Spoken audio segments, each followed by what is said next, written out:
Hello Erin, my name is Michelle. As you know, I'm a midwife here. Before you go home with your baby, I just want to spend a little bit of time with you chatting about why babies cry and give you some information of what you can do at that time. Okay. Yeah. So it's baby number 1. Okay, then have you been around babies very much at all? No, never. Not really? No. Okay, then fine. So you've not got any ideas really about why babies might cry, how long they might cry for? Maybe because they're hungry or because they've had a wee or a poo. Yeah, okay, yeah. So all reasons why babies might cry. Basically, in the beginning, early days, babies tend to cry not so much and tends to peak at about 2 weeks. So the crying will be for longer periods of time. We don't quite know why that happens. So between 2 weeks and then again at 6 to 8 weeks they start to cry less and less, become more and more settled. So we don't know why that happens. A number of suggestions of why there, but the main reasons that we would ask you to look at why babies cry, you can just go through them in your head. Have I tried this? Have I tried this? Have I tried this? And then you know that you've looked at everything. And then perhaps we could just talk about some coping mechanisms at that point for you, and really importantly your partner or anybody else who's looking after your baby. Okay then, right. The key thing is babies are crying for attention, as you've said. So you talked about they might be hungry, they might be wet, they might be dirty, and just on this leaflet here that we're going to send you home with, it just points out those things that we've covered.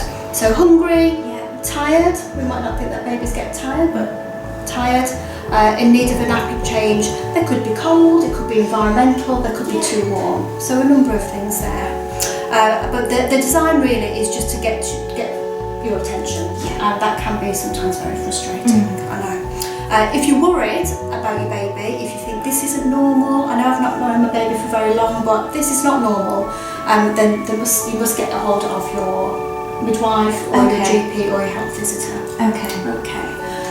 So how do you think, lovely Samuel there, how do you think you might stop him from crying? How would you comfort a baby who's crying? I could feed him, or I could just hold him.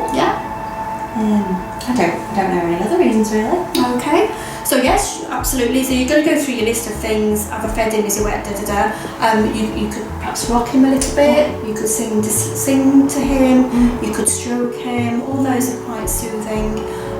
If you've got the luxury, you could pop him in his pushchair, in his pram, and you could just, even if you just do it around the room, and just that comfort, that motion often is enough to settle them down a little bit.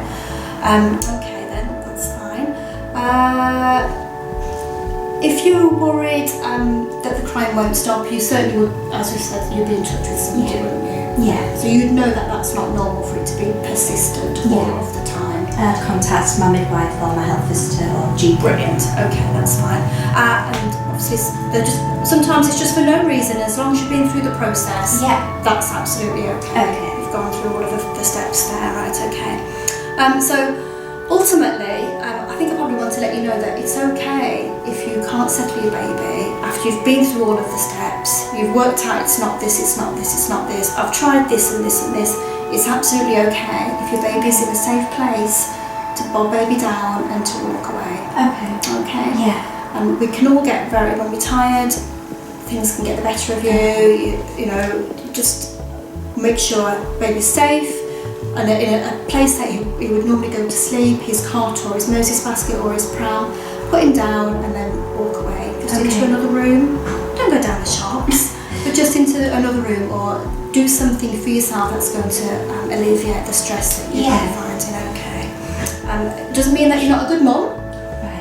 Doesn't mean that you're not doing a good job. It probably is the best thing that you can do for both yourself and your baby at that point. Okay.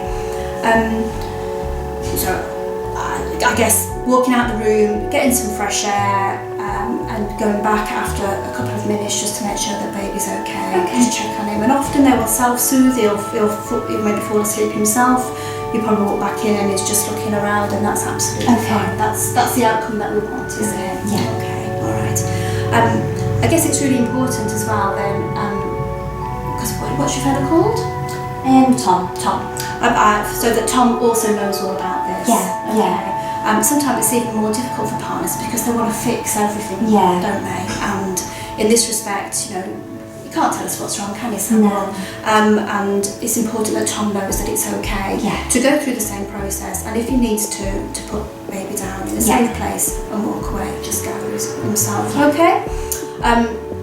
What we're kind of leading up to, and it's never a nice thing to discuss, but sometimes when people are at the end of the tether and they're absolutely shattered, and in this very strange time where we've got nowhere or nobody else to hand baby over to, sometimes there's no grandma, there's no Aunt Hilda next door, and you know, we're in this very unusual situation, is that we don't want to get to a point where people lose their temper and they shake or harm the baby.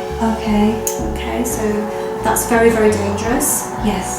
Obviously babies are very fragile, their necks are not very, don't support the head very well, and the last thing, even the smallest gritting of teeth and shaking can do lasting damage to a baby. Right. I know it's sad to talk about, but this lasting damage can, you know, be for life, or it could even lead to death. So in this really happy time, it's really important that you've got support, you know what to do, and you know that it's absolutely okay to put your baby down and walk away if you need to. Okay. So, sorry that we've had to speak about it, but I think it's very No, important. it's important. Okay, I'd like to leave you with this, and you can take this home with you, or you can Thank take a you. photograph of it. Yeah. Never forgetting that if you are at the kind of end of your tether and you think, I don't know what's wrong with my baby, I've tried everything, and the baby's still crying, then you can give us a call, give your GP a call, give your health visitor a call. Okay. Okay? Yeah, Is that thank all you. right? Thank you, Michelle. Okay.